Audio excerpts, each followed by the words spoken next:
Hello everyone and welcome to Battlefield 2 patch 1.00. It's free for free on Rhun with 4K resources. This replay has been sent to me on my email address with the description, which I thank for because most of the players are not doing it nowadays. And at least there was only one replay. There wasn't tons of replays, like 5 replays most of the time. There are 5 replays in the RAR folder. Then I got to choose one of those replays and decided to cast them. Anyway, today we got free for free or Rhun, as I mentioned. We got jIn-kaZAma playing at the top left side, and he got 2 teammates at the middle. He got mad player Hulk, and in the bottom we got Floki. They're facing against Kekosapien as Dwarf. On the middle another Dwarf, RAMO, and in the top another Dwarf DwaLiN. So all those players starting differently. If you're playing with 3 Dwarves, we can see that we got double 4 Dwarves. We got as well a really safe build order, but this Hell Warriors should be here near the mineshaft, to be honest, because now Ram got to go with his spikes all over here or all over here. He wasted time. And we got another dwarf, Keko, who placed his barrack near the mineshaft. Pretty decent spot. To be honest, it's going to be really hard for 3 dwarves to do anything. If they will not be able to get into the base of the opponent, Slam will be used by Goblin. There will be 3 Glowiness over here, but Keko is in danger. I think they all receive heal. Let's check it out. DwaLiN doesn't receive PowerPoint. We got heal over here, and Ram doesn't receive yet PowerPoint. Doesn't purchase PowerPoint rather.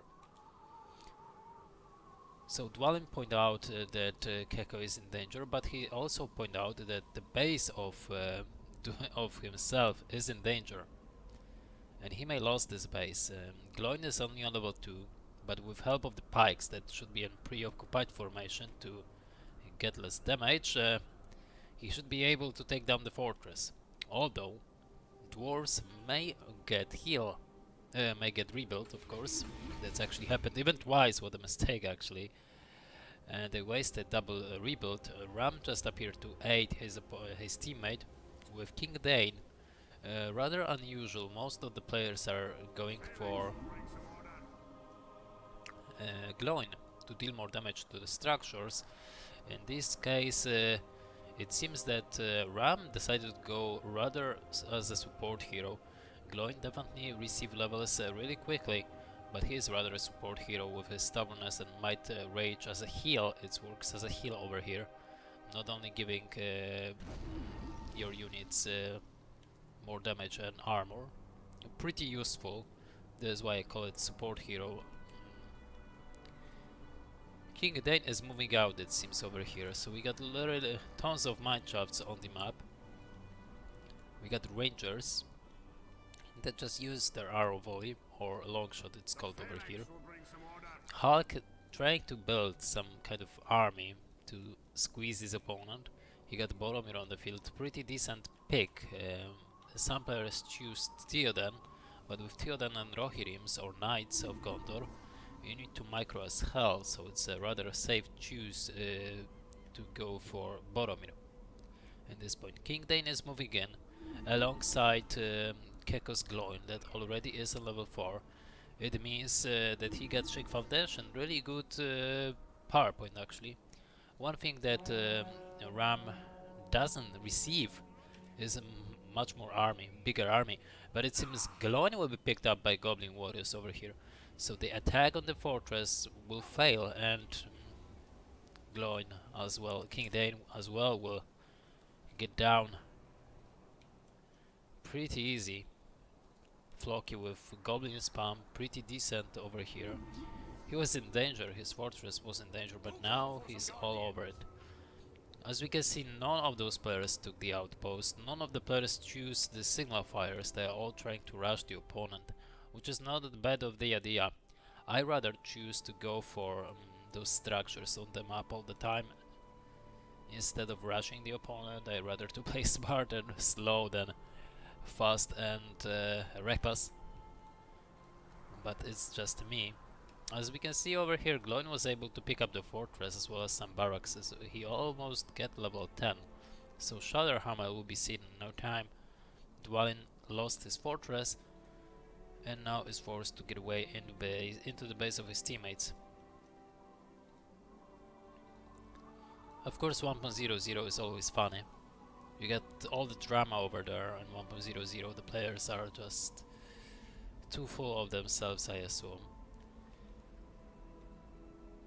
But it's good from time to time to watch some of those replays.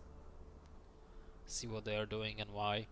Goblin warriors on level 5. This is unusual actually, but they will be killed. But there are more goblin warriors in the base of actually Ram, and he will lose some mineshafts. In this mineshaft we can see there are double both the builders, so he would like to cover them and hide them. Really decent idea. Goblin on the battlefield for Ram himself? No, it's Kekos Goblin, it seems. But the mineshafts will be taken down. Slum will not be used actually on those goblins, which is painful. Maybe he could save this mineshaft over here.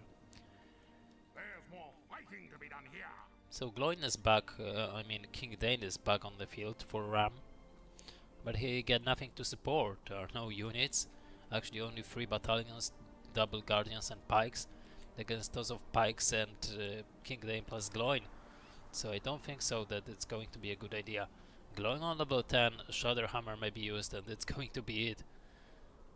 All those units are going to fly.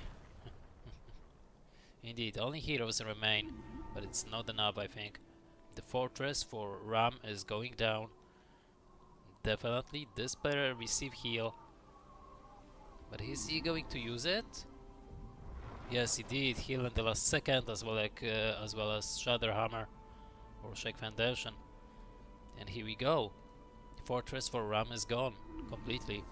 King Dane for Keko is going to be taken down, not to receive heal, and they're going to chase Jan's Goblin, but Jan's Goblin receive heal. There will be Shatter Slam on only 2 pikes.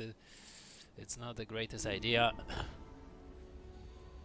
And as we can see, jIn-kaZAma was able to figure it out, was able to pick up double fortresses. Both the fortresses of the opponent receiving pretty decent levels. King Dane low on health for Ram, and he'll be picked up over here. Let's check actually power points for jIn-kaZAma. Almost 12 power points, so that's huge number actually. We get level 4 for King Dane. A bunch of units, which is really important if you're playing with King Dane. We get Dwarf and Reaches for him, so he would rather go for maybe Goblin. And really good pick up with the banners, to be honest, to make those heroes cheaper a bit. This is definitely what I'm telling about all the time. If you can do it, make those heroes cheaper, so you will not invest so much effort and money into create one. And let's check man player, for example. To be honest, we haven't seen him much. He is rather a support player, but he is doing his job, protecting Goblin as well as himself in this battle. He got Goblin tunnels everywhere in 3 locations of his teammates to protect them. We saw that he was able to protect Hulk over here, killing Goblin and King Dane. Really good save for Goblin. As for Man of the West, his strike is best. He got some battle towers. He got Boromir with Horn of Gondor, and that's actually what he definitely needs. Keko will lost both his heroes. There is nothing that he can save them. There are a bunch of units. We got level 5 for Boromir as well. 50% damage, 50% armor from his leadership near Goblin Warriors. There are tons of Goblin Warriors over here on the battlefield from the 3 Goblin caves. And that's it. Really good protection by both Goblin and Man of the West. While to be honest, it was Dwarf who's destroying all those fortresses, as we can see. Level 8 at the moment, almost level 9 for King Dane. There is another Shatter Hammer to kill all those guardians. And I think that's going to be it. Keko is going to lose Hall of Warriors. He got no heroes, no units on the battlefield. So I guess it's maybe an over. A rebuild has been used to just rebuild the fortress of Goblin. That's just saving precautions if just something happened, something unpredictable.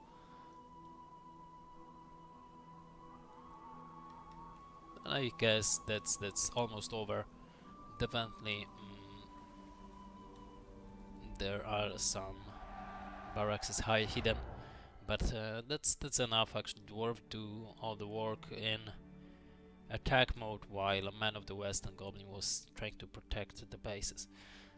What about other players? The players on the right side, they should definitely not rush the opponent as free dwarves. I know that it's tempting. You got mineshaft system, you get really tough units, and heroes are pretty good in attack mode, Shake Foundation, Shatter Hammer, stuff like that.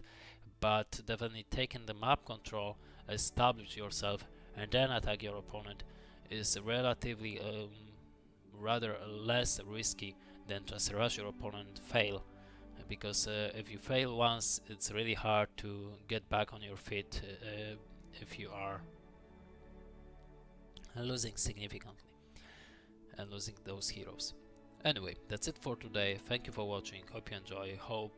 I hope that you will find it dedicated, and see you next time. Bye bye.